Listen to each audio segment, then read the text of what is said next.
E começando mais um sabadão no canal, resumão semanal com as principais notícias, alguns rumores do mercado de hardware e PC Gamer, às vezes alguma coisa dos consoles também, jogos. Na descrição, todas as notícias que vocês verão aqui estão listadas para que vocês possam eventualmente ir navegando. E faço um convite a vocês, caso queiram participar dos nossos grupos de promoções, né? Temos aqui nosso grupo no Telegram, grupo secundário de smartphones eletrônicos e grupo no WhatsApp ali da nossa mega planilha de hardware no AliExpress. Então, se você está procurando melhores ofertas em tempo real no seu smartphone, façam parte dos nossos grupos. Seguindo aqui então com o nosso resumão, começando a falar sobre um teste bem interessante que o TechPower conduziu com a 4090, fazendo o teste com o 13900K em relação ao PCI Express. Muitas pessoas têm essa dúvida, inclusive eu tive um problema com o meu 13900K que já foi pré-RMA da Intel, né, justamente por conta de bug de PCI Express. Na semana que vem vou fazer um vídeo explicando para vocês o que aconteceu, mas o fato é que mesmo com a 4090 não tem muita diferença de performance usar, olha só, em Full HD, você usar no slot X16 em PCI Express 4.0, beleza, performance 100%. Você colocar no slot X16, mas por exemplo, configurado em X8, ou no slot X8 eletricamente mesmo, ou no X16 3.0, a redução é 2%.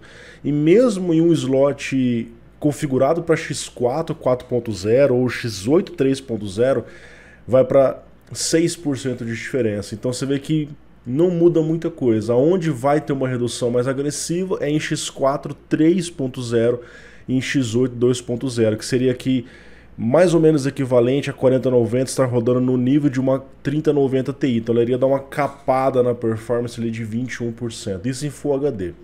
Em 4K, que seria mais o cenário dessa placa de vídeo, observe que impacta menos ainda. Ou seja, aonde estava trazendo mais diferença, que era no X4 3.0, subiu aqui para 17% de diferença. Claro que a gente não quer comprar uma placa e ter essa redução, então o ideal é você usar sempre no slot X16 ou 3.0, que a diferença é mínima, ou de preferência no 4.0, que é o que a gente vê hoje na maioria das placas-mãe modernas, tá certo?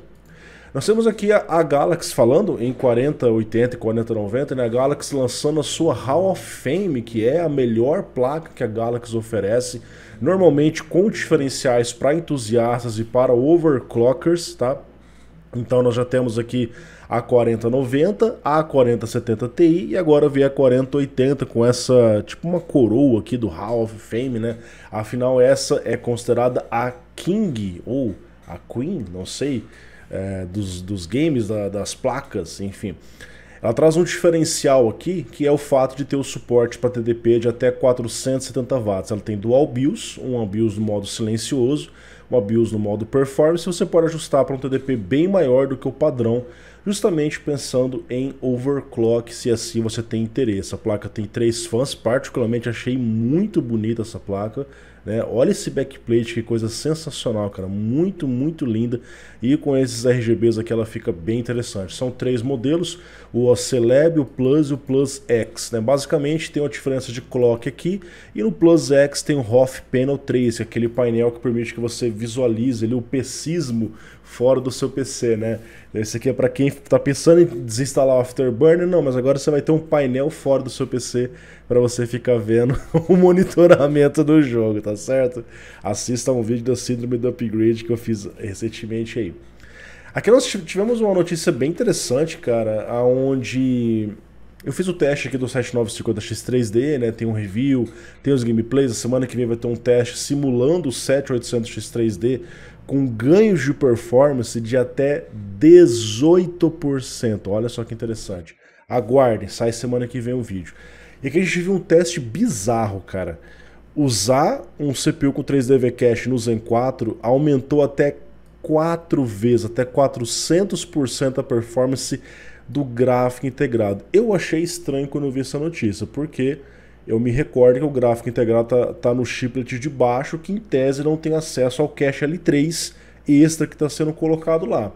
Mas tinha vindo de um site bem relevante, que é o PC Gamer, né? Aonde ele mostrou aqui, ó, diversos gráficos, aonde você tinha, tá vendo aqui, ó, 7950X, e o X3D. Ambos usam a mesma GPU integrada, uma RDNA 2 com dois núcleos, né, duas unidades de computação. Mas com o cache extra, cara, o negócio foi, tá vendo? Subiu muito. Tipo assim, ainda é uma performance meio fraca para jogar, mas, cara, né, deu um belo up aí, tá? E, poxa, pensei até em fazer um teste parecido com isso. Mas por algum motivo, cara, aliás, não é PC Game, é PC Magazine.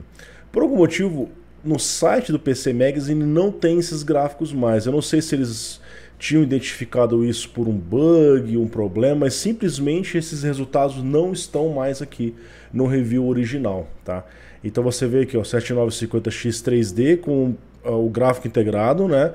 Mesmo nível de desempenho da versão anterior. Aqui no Total War, você tem até algum ganho na média, né? E um ganho aqui, o ganho houve em 720p e em Full HD, basicamente o mesmo nível de performance. BioShock realmente ganhou. BioShock realmente você saiu de 7 frames para 22, apesar de ser um jogo que provavelmente o impulso foi por conta do CPU, no cache 3D, né, e não o impulso necessariamente no gráfico integrado, porque em tese o gráfico integrado não acessa esse cache extra, tá? Mas, né, houve algum ganho sim nesse caso, mas foi um caso pontual. A gente vê que na maioria dos testes, ó, dos 4 testes, 3 ficaram ali muito similares com ganhos pequenos, tá? Então assim, é claro que quem vai comprar um CPU desse jamais vai pensar em usar um gráfico integrado para jogar. Talvez isso possa fazer algum sentido no Ryzen 3, no, sei lá, no 7600X 3D, que eventualmente possa ser lançado, ainda não foi confirmado. Mas é um teste, sim, ok, tivemos algum ganho de performance. Vamos aguardar mais pra frente para fazer esse teste para vocês, tá bom? Aqui nós temos uma informação curiosa sobre uma atualização de clock de algumas APUs da AMD. A gente sabe que a AMD vai lançar APUs com arquitetura Zen 4, por enquanto não foi confirmado ainda para desktop, uma data de quando essas APUs chegariam, inevitavelmente vão acabar chegando. O que nós encontramos aqui, inclusive além de ser Zen 4, elas vão vir com RDNA 3, ou seja, a mesma arquitetura que equipa uma 7900 XTX, então vão vir muito forte, ó. Pra você ter ideia aqui, uma Dragon Range HX deve vir com 12 Compute Units. Cara, isso aqui vai estar no nível tranquilamente de um Xbox Series S, tá? Já que ele usa RDNA 2, com acho que 20 unidades de computação, aqui 12 unidades de RDNA 3 vão vir muito forte, tá? Isso com um consumo de energia extremamente baixo. Possivelmente, se houver um Xbox Pro, um PlayStation 5 Pro, alguma coisa do tipo, provavelmente vão usar um chip desse daqui, tá? Com mais unidades de computação, tá certo? Ocorre que por algum motivo a AMD deu uma reduzida nos clocks. Talvez eles testaram e encontraram algum ponto onde uma redução de clock possa diminuir melhor o TDP, ou simplesmente testaram e não acharam que ficar interessante. Então você vê que teve CPUs que caiu aqui 200 MHz, 200 MHz, 200 MHz, tá? E aqui nós temos a confirmação da página da AMD oficial antes e o depois, aqui no que diz respeito ao chip gráfico, tá? Enfim, e tem um outro detalhe aqui também, uma mudança. A AMD havia falado que essa linha aqui, ó, a Phoenix iria suportar PCI Express 5.0 e agora está confirmando que só suporta PCI Express 4.0. Ok, então algumas mudanças ocorreram. Aqui é o resumo dessas APUs, que a princípio deve vir para notebooks, tá certo? Onde você tem então desde as linhas mais high-ends com os Ryzen 9 7945HX 16/32 até as linhas mais de entrada, entre aspas, né, porque são muito boas ainda, trazendo 6 núcleos 12 threads e Zen 3, além de RDNA 2. Depois você tem também as RDNA 3, tá certo? Falando em teste de notebook, o Notebook Check teve uma oportunidade de testar em primeira mão o notebook com o Zen 4, usando justamente esse CPU high-end, o 7945HX, e comparou com a performance do Core i9 13980HX, que é o flagship da Intel para mobile, onde ele teve mais performance em multitarefa. Então você observa aqui, ó, 7945HX ganhou um pouquinho do Core i9, tá? Isso, inclusive, tendo um consumo de energia ali menor, pelo que consta aqui na notícia. A gente pode confirmar essa informação aqui, ó, que é um ponto importante, porque ele está fazendo esse ganho de performance consumindo menos, tá? Então foi encontrado aqui 120 watts em relação a 150 do CPU Intel. Então você vê que a eficiência energética AMD tem realmente mostrado diferencial. No entanto, performance single core continua tendo um ganho de performance aqui um pouco maior no Core 9. Então o single core dele no teste que foi feito aqui ficou um pouquinho melhor, tá certo? Aqui nós temos uma informação complementar vinda da própria AMD, através do Andreas Stilling, se não me engano, editor ali do Hard Deluxe, né? Onde ele confirmou como é a distribuição dos núcleos nos Ryzen X3D 7000. Eu já expliquei para vocês que o 7950X3D você tem então 8 núcleos em um lado, 8 núcleos no outro, né, no outro CCD. E aqui você tem o cache extra que expande em 50% o cache que tinha no CPU, ficando com 96 MB de um lado, 32 MB do outro. O 7900X3D ficou assim, ó, 6 de um lado, 6 do outro. Havia a expectativa que poderia ser, de repente, 8 de um lado e 4 do outro, mas não, eles dividiram 6/6. E claro, o 7800X3D, que seria o CPU com o cenário ideal, afinal, todos os núcleos estão amparados com o cache extra, então você tem os 8 núcleos, assim como ocorre no 5800X3D, tá? Não faria sentido se fosse 4 de um lado, 4 do outro, assim você teria só 4 com esse cache extra e assim fica da melhor forma, né? Se um dia houver um Ryzen 5 7600X3D, então deve ter justamente essa mesma configuração, só que com 6 núcleos. Então, dos 8 habilitados, 6 estariam disponíveis, tá certo?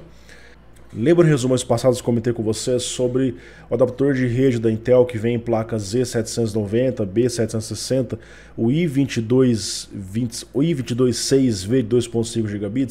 Ele estava apresentando problemas intermitentes, onde você ficava tendo desconexão, stutters na rede, enfim, coisas que atrapalhavam especialmente downloads, jogos online. E agora, aparentemente, foi entregue uma solução, uma atualização para que você possa corrigir isso no próprio sistema operacional, desabilitando um recurso chamado EEE, que é um recurso de eficiência, onde você consegue, então, poupar a energia da rede, embora o consumo de energia ali é mínimo, né?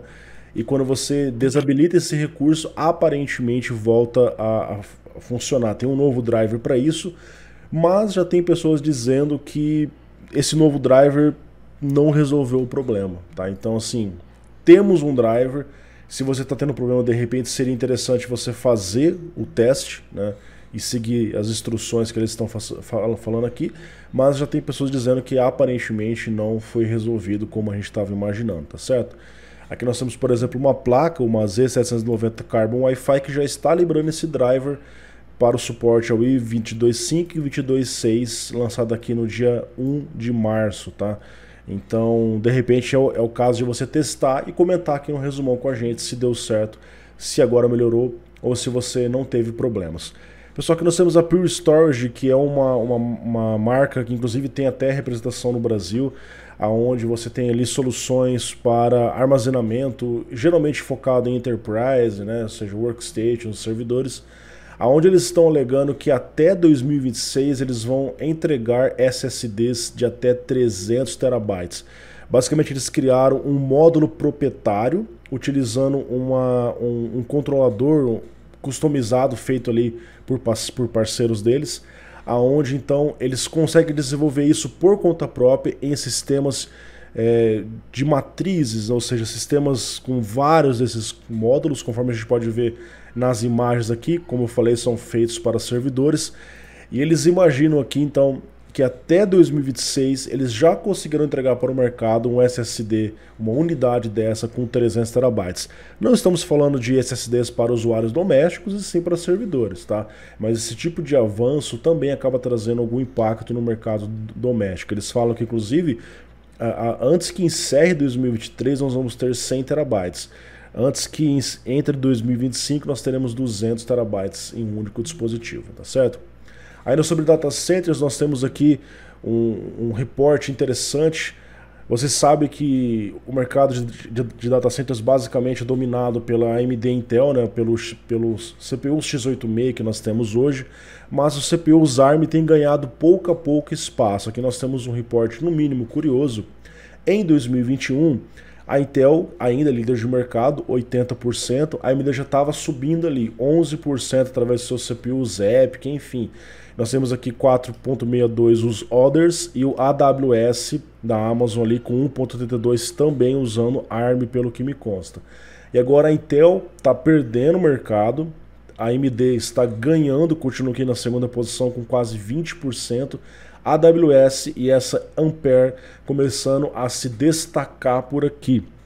E são empresas que estão usando CPUs ARM, que tem uma eficiência energética interessante, tem chamado a atenção de vários servidores ao longo do mundo. Aqui nós temos os diversos fabricantes liberando BIOS para que você use os novos Ryzen X3D. Lembrando para vocês que a AMD lançou inicialmente os dois Ryzen 9, 7900X3D, 7950X3D, já tem um review aqui, como eu disse, do 7950X3D, e em abril a AMD vai lançar o 7800X3D, tá certo? Então nós temos a Asus, a Gigabyte, a MSI e a ASRock, além da BioStar, lançando a BIOS compatível com esses novos processadores. Então antes de você... Lucas, eu já tenho a placa-mãe com outro CPU, eu quero fazer o upgrade, atualiza a BIOS antes. Essas placas normalmente têm a opção de BIOS Flashback, que você vem e aperta o botão na parte de trás e já faz a atualização sem se preocupar se está ou não com o CPU compatível, tá? Então basta comprar o CPU, colocar aqui e fazer o update pelo botão, como eles ensinam no manual de instruções.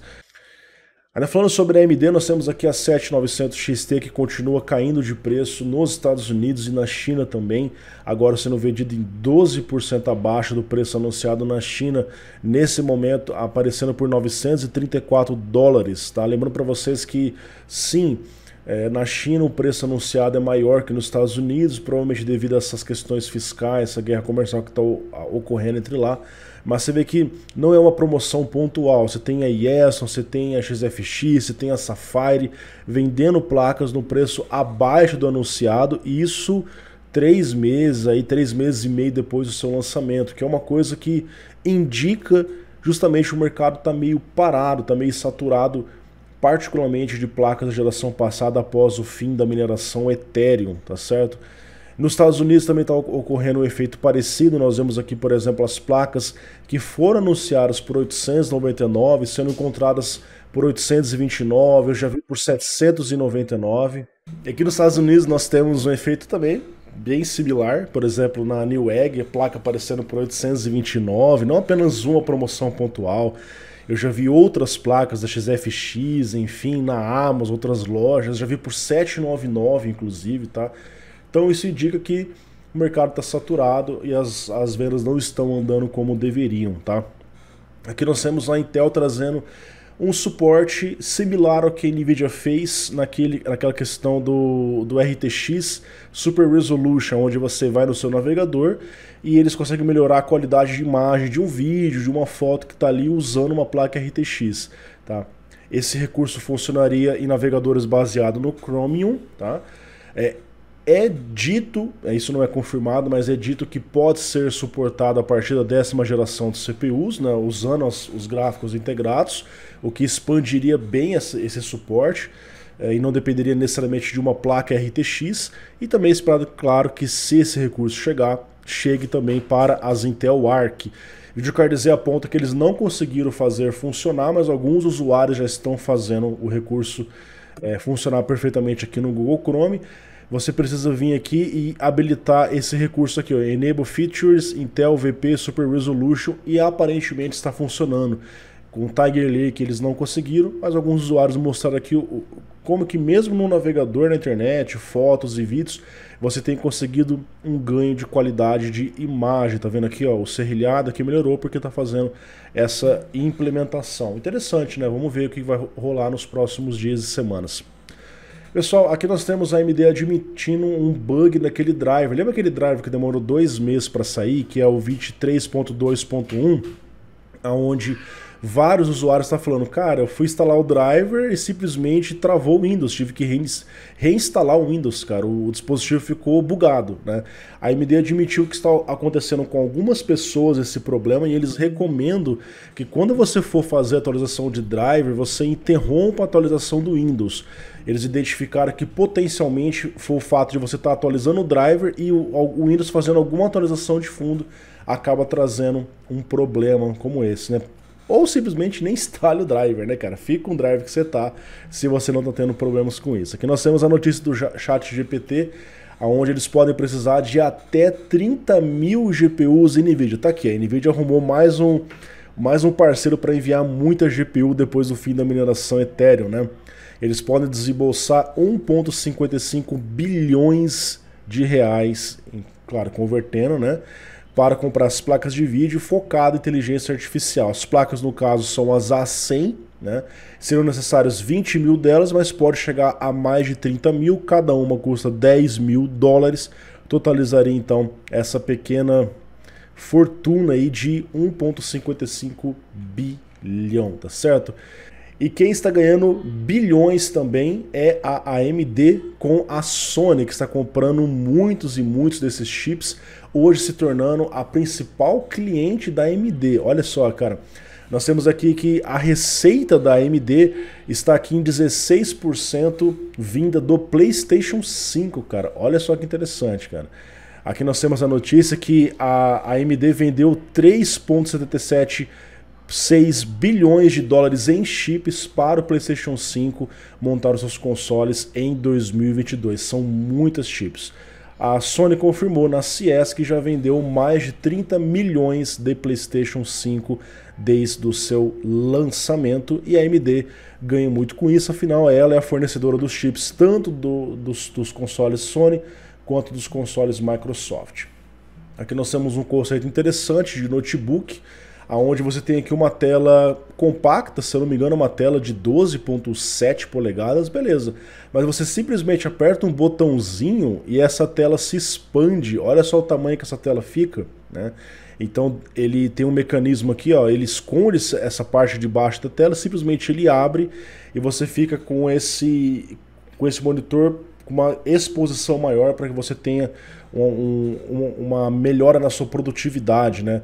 O que vocês acharam desse tipo de notebook? Comenta aqui nos comentários. E no campo dos rumores, pessoal, hoje nós temos aqui a possibilidade de retornando, de acordo com vazamentos, da Intel lançar a próxima geração de CPUs, seria a 14ª, ainda no socket LGA 1700, seria o Raptor Lake Refresh, e o Meteor Lake seria, claro, a 15ª, né?